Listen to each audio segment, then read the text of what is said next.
Welcome to WTF Media. If you love crazy, unbelievable stories, make sure to subscribe and hit the bell so you don't miss out. Let's jump right into today's story. I did not find out by myself that my wife was cheating on me. Who told me? Bruno, our pit bull.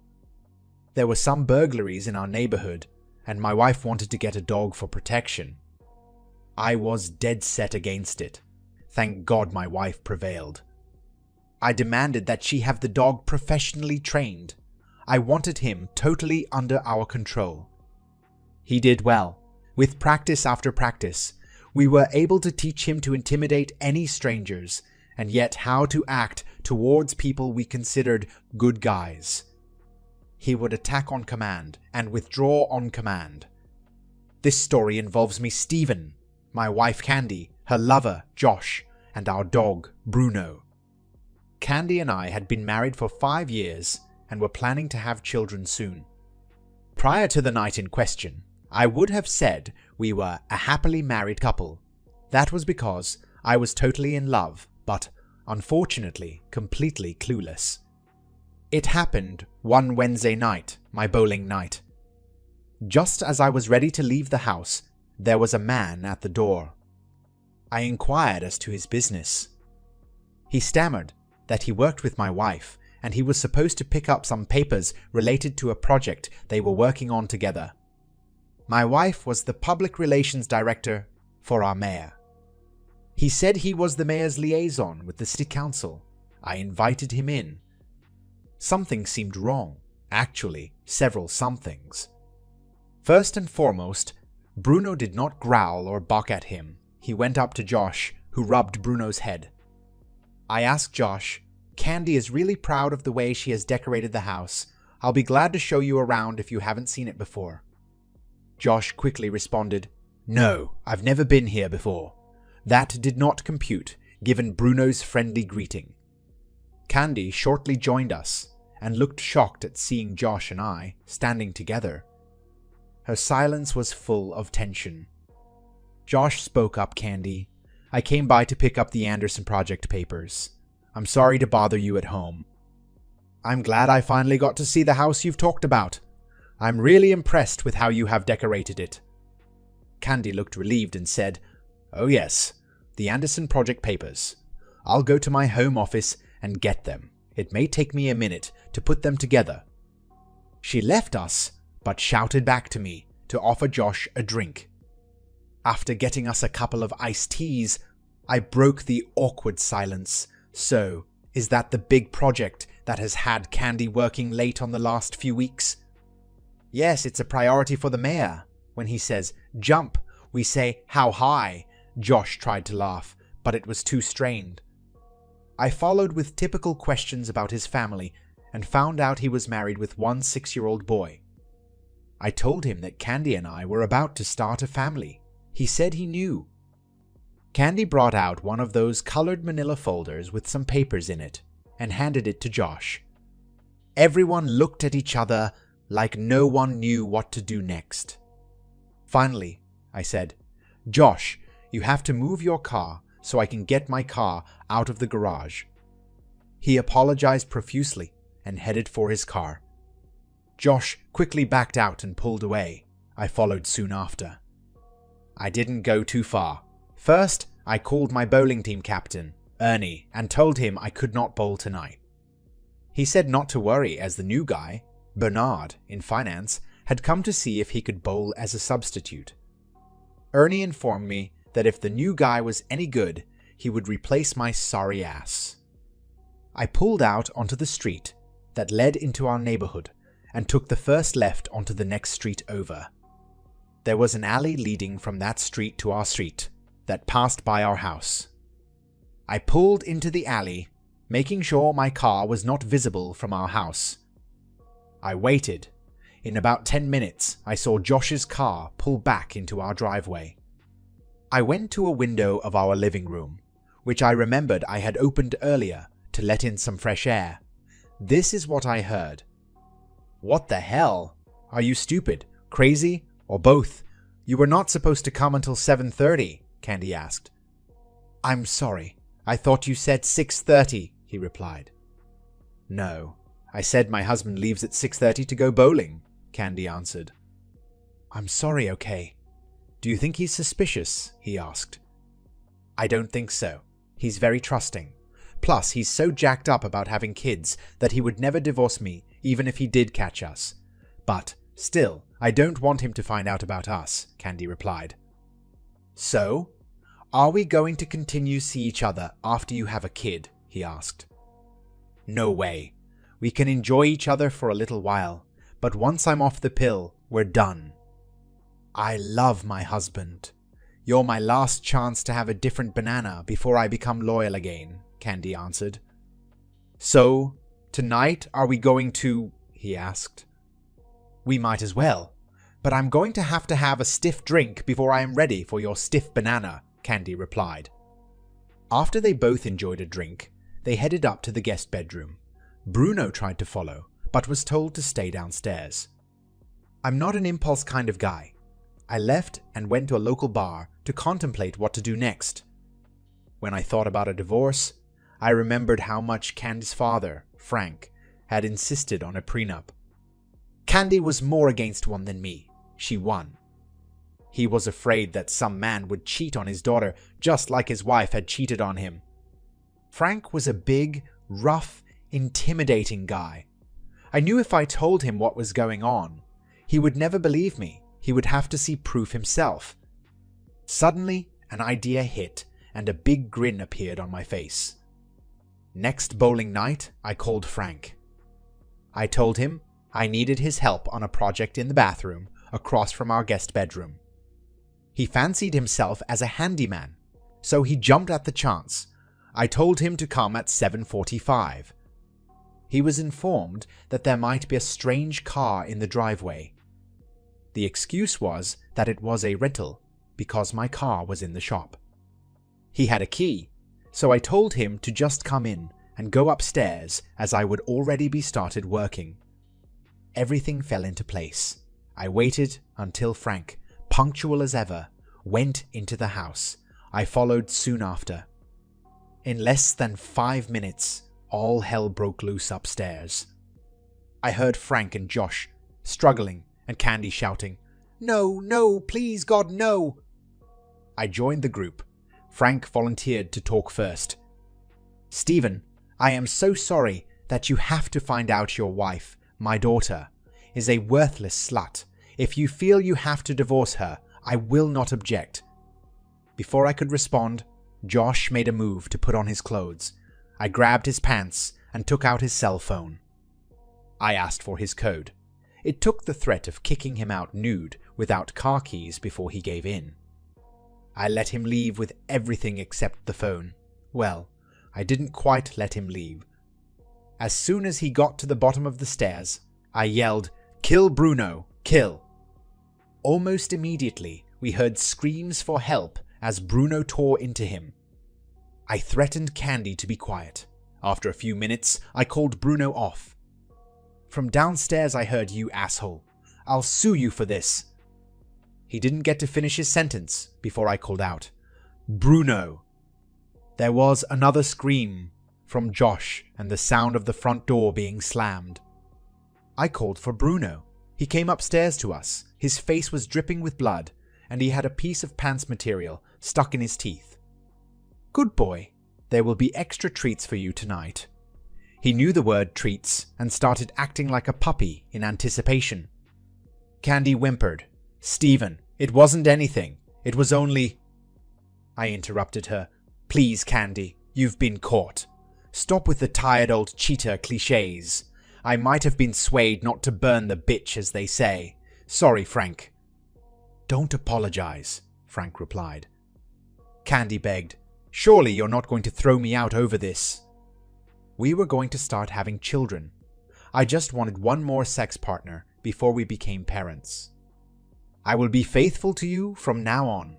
Don't divorce me over some meaningless sex," Candy said. "Let's see. It wasn't anything. It was meaningless. Then why did you try to keep it hidden?" "You don't hide things that are not valuable. It must have been valuable if you were willing to risk your marriage and the prospect of children with me. Or maybe That just shows how valueless you considered our marriage to be, and you say you will be faithful from now on. You have to admit that has to be hard for me to believe, since a few years ago you promised that very thing and we saw how much that promise meant, I replied. Stephen, please don't be so cruel. I love you more than anything. Give me a second chance. I promise you can trust me. Please. I'll do anything, Candy said. Frank, would you do me a favor? I said. Sure, what? Frank replied. Take your slut daughter home with you. I'll leave for a couple of hours while she gathers some of her belongings. I will pack the rest and put the stuff in the garage, I answered. Please don't make me leave.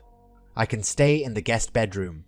Tomorrow we can talk about what we need to do to stay together. Don't you love me anymore? Candy replied. If I didn't love you, it wouldn't hurt so hard. Here's what we will do. You go to your father's and I will stay here. Go see an attorney and I will do the same. We'll take a break for a couple of weeks. Then we can sit down and see what we want to do. If you press for a decision before then, I will immediately go for a divorce. Now, if you'll excuse me, Bruno deserves a treat, I replied. Candy offered. Don't you want me to take Bruno with me? I responded. Hell no, he's my best friend now. After a few drinks at a local bar, I returned home to see that Candy had taken her toiletries and a fair amount of seasonal clothes. She left a note, but I tore it up and threw it away. I didn't want to read it. I didn't want to ever read it. I slept surprisingly well that night. My first line of thinking was revenge. I had Josh's phone, so I called his wife. A female voice answered, Who is this, and where did you get Josh's phone? He didn't tell you what happened last night, I answered. He said that he had been attacked by a dog when he had gone to take some papers to one of the mayor's staff. Josh lost his phone in the struggle with the strange dog, she answered. It was my dog. He's not strange at all. In fact, he was doing exactly what I told him to, I answered. Your dog? My Josh had to have 23 staples in his leg and his butt. You can bet we will sue and give me back his phone, she answered. I don't think you want to sue. You see, I got Josh's phone out of his pants that were on the floor of our guest bedroom. It seems that he and my wife were caught naked having sex in our guest bedroom, I answered. You're lying. Josh would never do that to me. What proof do you have? She answered. Well, my wife's father saw them shortly before I did. I found out that they have been getting together every Wednesday when I go bowling. Let me ask you, where has Josh been every Wednesday night in the last few weeks? I said. She was Mika now. He's had to work late at the municipal building on the Anderson project for the mayor. Did he say whom he was working with on project? I asked. Some woman named Candy who handles public. Oh my God, is she your wife? She continued. What are you going to do? I feel the need for revenge, but I wanted to talk to you first. We're the innocent bystanders in this crime. What is your situation? I asked. Josh and I have one child. I don't know what I will do. I hate to separate him from his son, and I don't want to raise my son by myself. Josh has been a good father. Until today, I thought he had been a good husband. I need some time to think about it. This is too much information for me to digest at once. I'm in the waiting room at the hospital right now, waiting to see him and take him home. At this moment, though, my thought is to ask the doctor to castrate him while he's here. That son of a bench, she answered. If I decide to divorce Candy, do you want me to refer my lawyer to you so we can split the costs? I asked. Don't worry about that. My family is well off. If you are thinking about telling the mayor and getting them fired, you have my blessing. It won't hurt me or my son financially, she answered. Thanks, I replied back. My father-in-law was still in an apologetic mood. He knew the mayor personally and had been the one largely responsible for getting Candy her job. When I told him that I would like for him to be the one to tell the mayor, because his honor might have trouble believing a disgruntled spouse, he agreed with no reservations.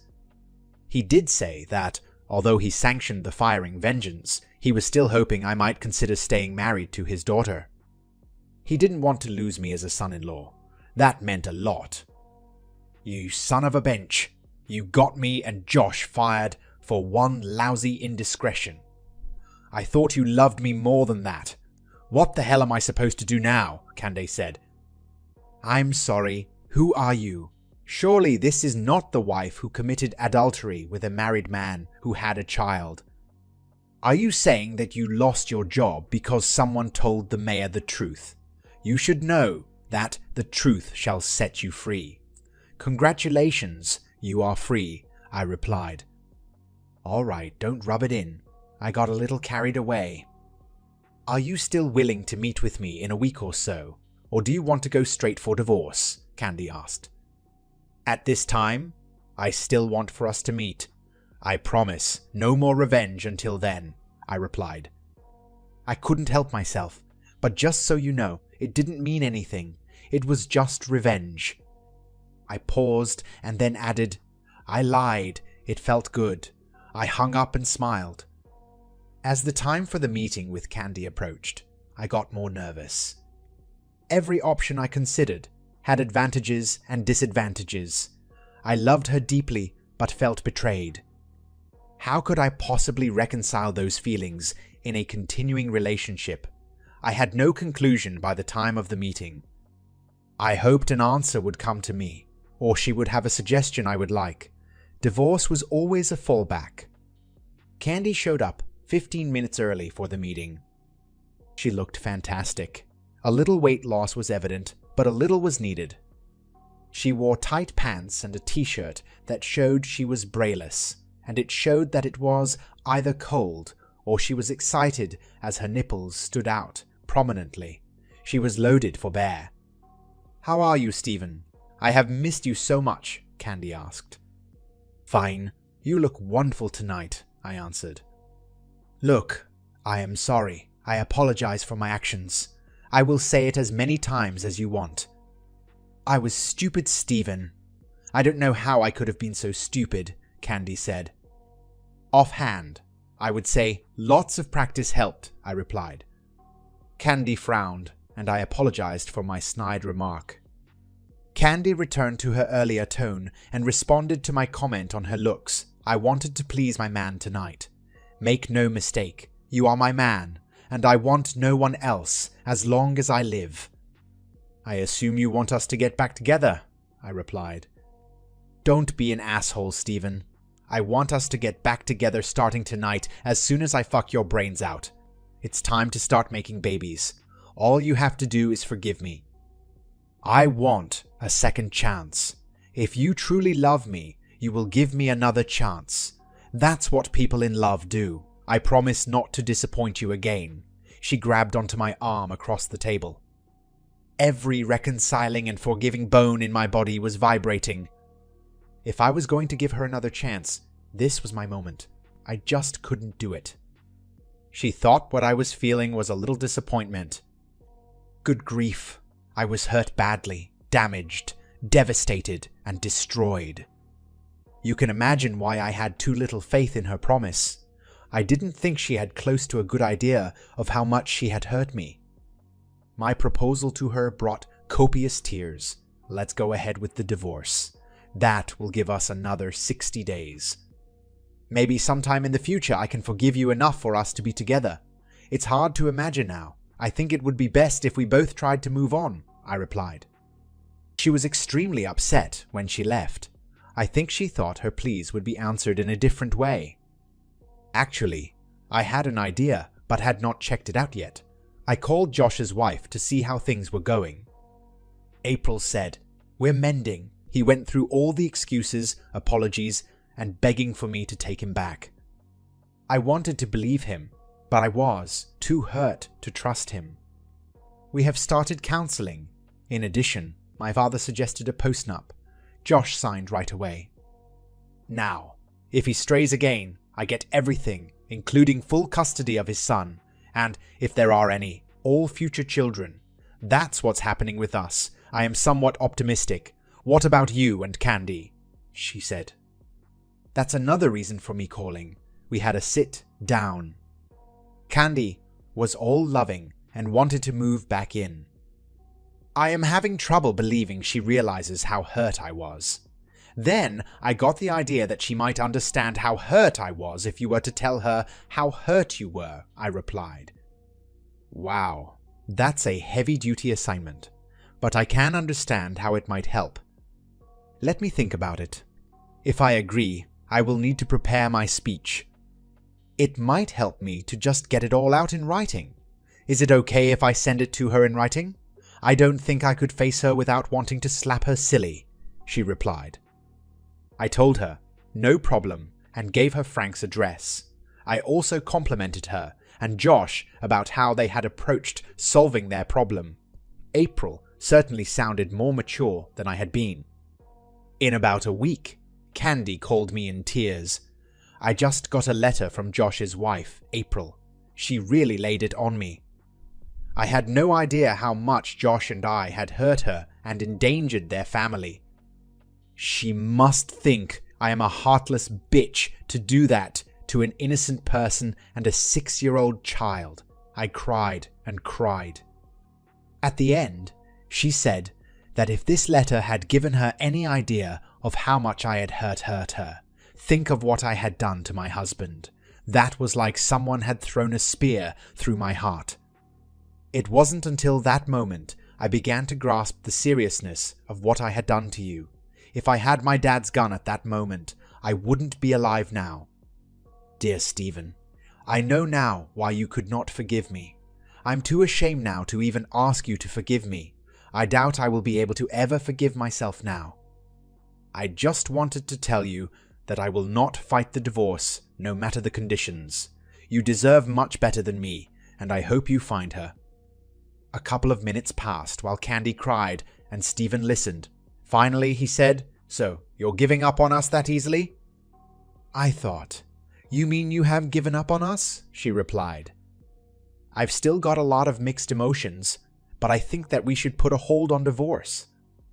I would like to propose we get counseling and a postnup where if either of us cheats, the cheater leaves with nothing, including custody of any kids. It's pretty harsh, I answered. Candy mulled it over and replied, I would have no problem with going to counseling or signing the postnup. Well then, I would like you to move back in, but not the master bedroom. You will have to redecorate the guest bedroom. I kind of got rid of everything in there because of the memories. We would behave normally as husband and wife, except for no sex unless we both agree. What we would do is talk a lot. We need to be totally honest and transparent with each other. There is a lot that needs repair, if not replacing, in our relationship. What do you think? I asked. There was a long period of silence over the phone. Stephen spoke again. Candy, are you there? He heard a sound like someone had taken a big sigh. Your words took my breath away temporarily. Yes is my answer. When do you want me to come home? I can call it home, can't I? Yes. And as to when, 5 minutes ago would be fine. Within a half hour of her return home, their first mutual agreement on sex was quickly reached. The two were resting after an intense session of passionate sex. She spoke. How do you think we are going to be able to build our relationship back? Practice. Lots of practice. Speaking of practice, that's the end of this story. If you found it engaging, please give it a thumbs up and don't forget to subscribe for more content like this. I've tried out a new style, so if you liked it, let me know in the comments.